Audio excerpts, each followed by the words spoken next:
Good day, folks. This is Greg Judy at Green Pastures Farm. Today we just made a mob move. We moved the cattle. It's a little earlier than normal. It's Sunday. We got out here at 4:30 and really pleasantly surprised the way this pasture's turned around. My goodness. Just kind of makes your heart warm to look at it.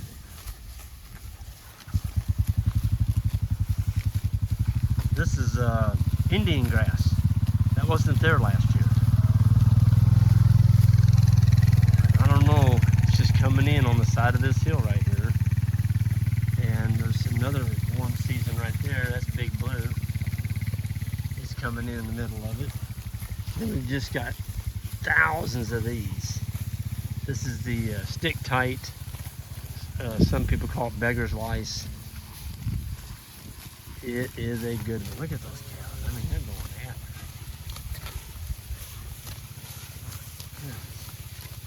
Think they like Indian grass?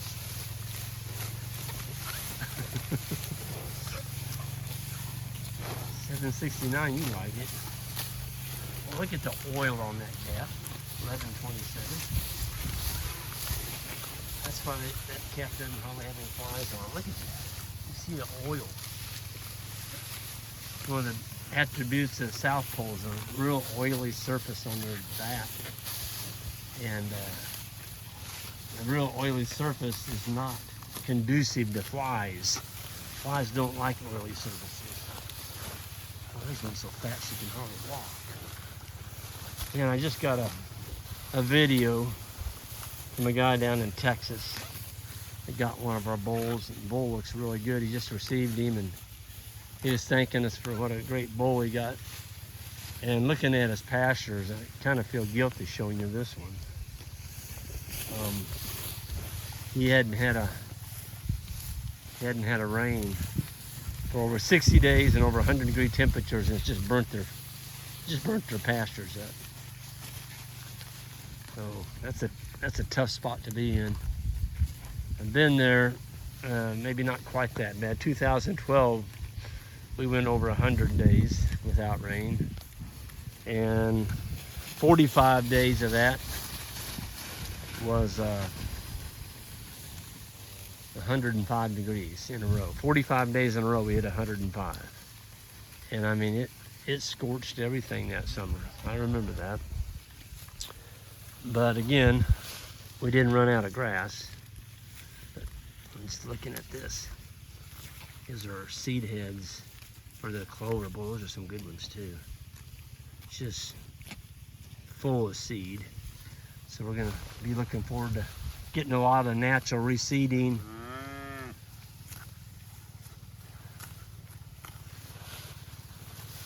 Boy, here's a nice slick little bull. There's two of them in a row there. 139, for just a yearling, you're looking awful nice. He'd be a stud by the time he's a 2. Here's another yearling. She's not too bad either. There's another one. There's another one. That's a heifer there. She'd be a litter mate. She's a yearling. Well, it's just really got good condition on them. It's hot out here. It's not Texas hot. It's Missouri hot.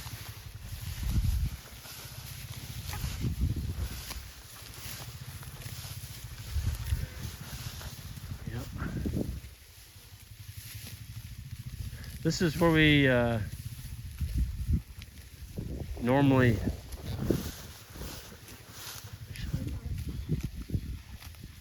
shut it off.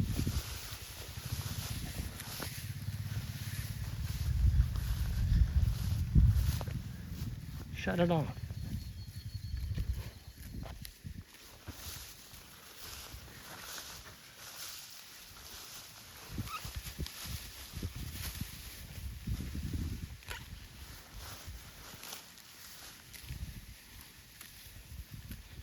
Yeah, it's the love grass. That's this one. Just now putting a seed head on it right here. And when the seed head gets fully formed, the palatability on that one really drops off, and the cattle don't like it so well. But it likes hot weather. It ain't cranks in hot weather.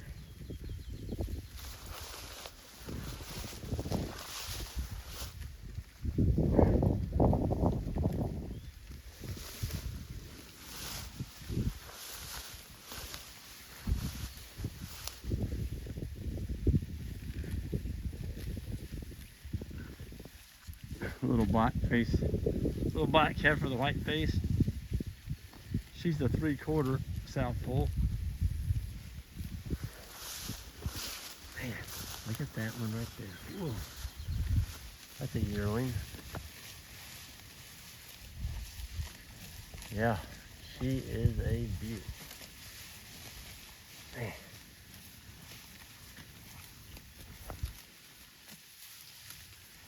I don't know how you make them any better built than that heifer. She's being exposed to bulls right now, so she's 15 months old, and should be calving next April, May. Look at that. Golly. You can see the oil. If you look real close on her hide, you can see the oil. And I don't know about you all, but I don't see a single fly on that cow. Not a single fly. And I mean, we had the rain here a week or so ago, and the flies, the population got more because we had more moisture, and so they hatched. But we moved them. We just made a cattle drive into this paddock this morning, and we moved the cows about a half a mile. And so we left a majority of the fly load behind us on the manure piles. You can go back to that paddock right now and look at them, and the manure piles, you know, there might be 50 to 100 flies on each manure pile, but that's over there and we're here. And yeah, there's still some flies on these cows.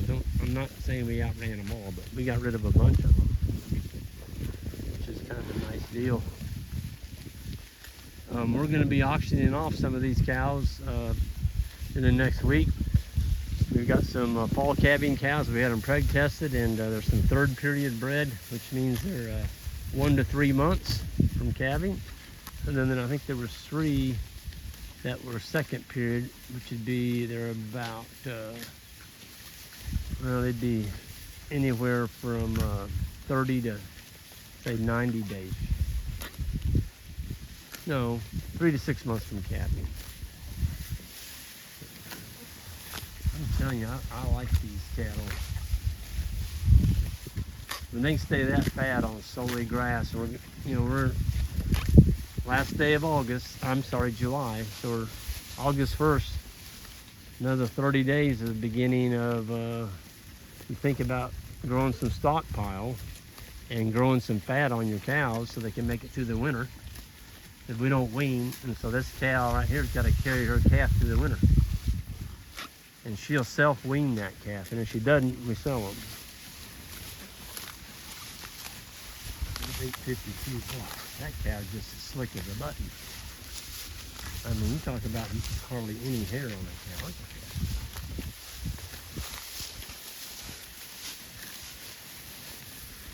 Yep. There's different colors of them. There's some that are real light, and others have this more darker pigment, like this bunch of bulls coming at us right here. Those guys are darker.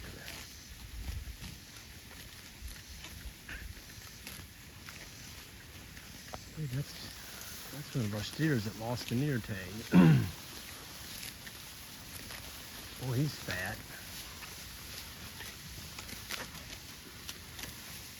I love watching him eat. They're so efficient at what they do.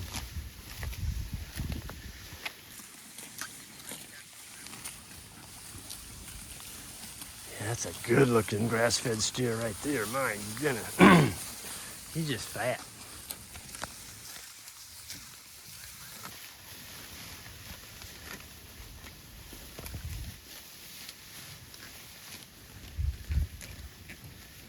Oh, I see a pretty one over here. There's a bunch of pretty ones in here. Some of them just catch your eyes like, oh my goodness, look at that one. There's one right there. Again, you see the oil. See the oil on the side of her? No flies. She's got her own fly control. People say, what do you do for flies? Slick, oily, hided animals. That's number one. You can pick those, get the right genetics.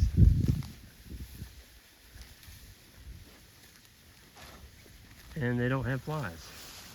But we have a lot of diversity in here. We got the, of course, the wild soybean plant. There's some ironweed. There's some Queen Anne's lace, which is a slight one right here.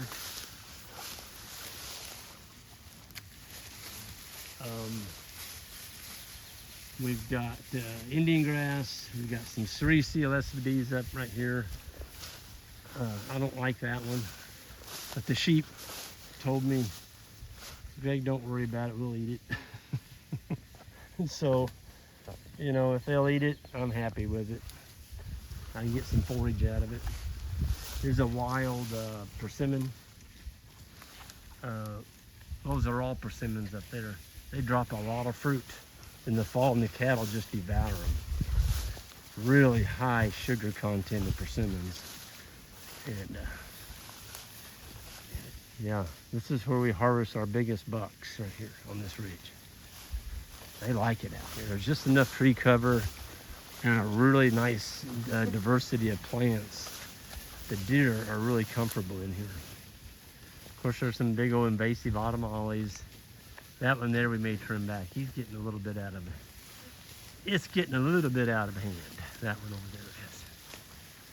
I don't mind them kind of like that, where the cows can get underneath them. But darn it, when they just keep getting bigger and bigger and bigger, they will kill out your. Oh, there's a bull. That's old 13. Oh, he's a chump. That's one of our machos. What a bull. Man, there's when you can see the oil on her. Look at that. It's just shining. Look, they took an oil can and just rubbed her down with oil. I love that.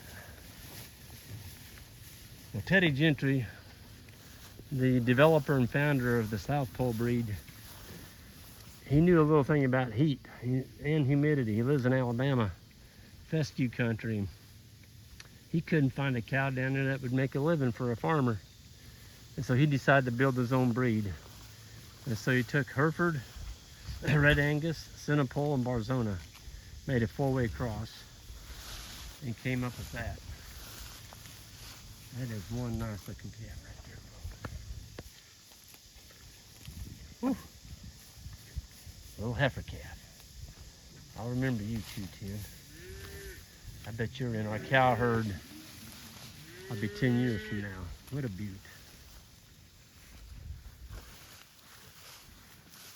We also have white clover in here. You can see down the canopy. There's Korean. There's Korean Lespedeza in here. There's a little bit of lancelet ragweed, which is this one right here. That's one you don't want. I don't have too much of that. You make your cows eat lancelet ragweed, it's almost like making them eat a cedar tree. Oh, it's warm out here. Did I already say that? I think I did.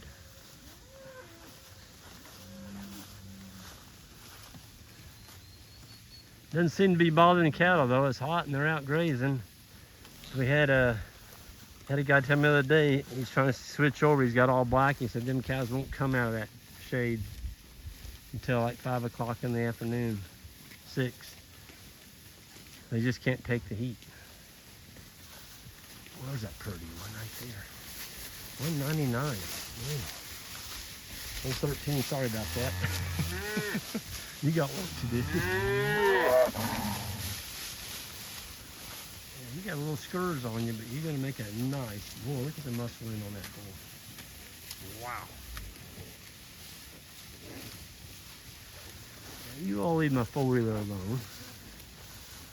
Yes, I know you want to rub on it.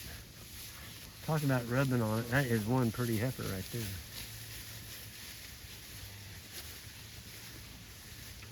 She is a beaut.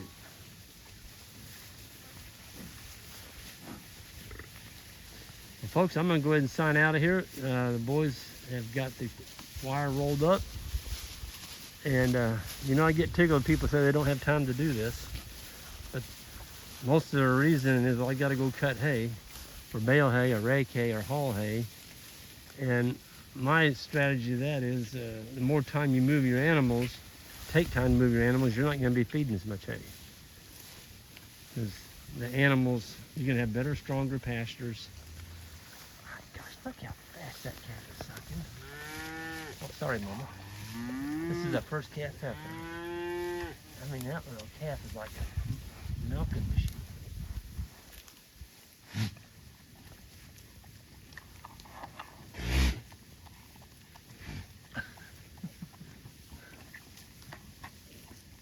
Look at that. Well, I mean, he is going after it. Getting breakfast. So that is a 41. Probably, it's either an April or May calf. Nice little calf. Growing well. Anyway, I'm going to get out of here. Everyone have a good one. And on the way out, hit that subscribe button. And if you're interested in those cows that are going to be auctioning, go to greenpasturesfarm.net. You can find out more about them on our website. Have a good one.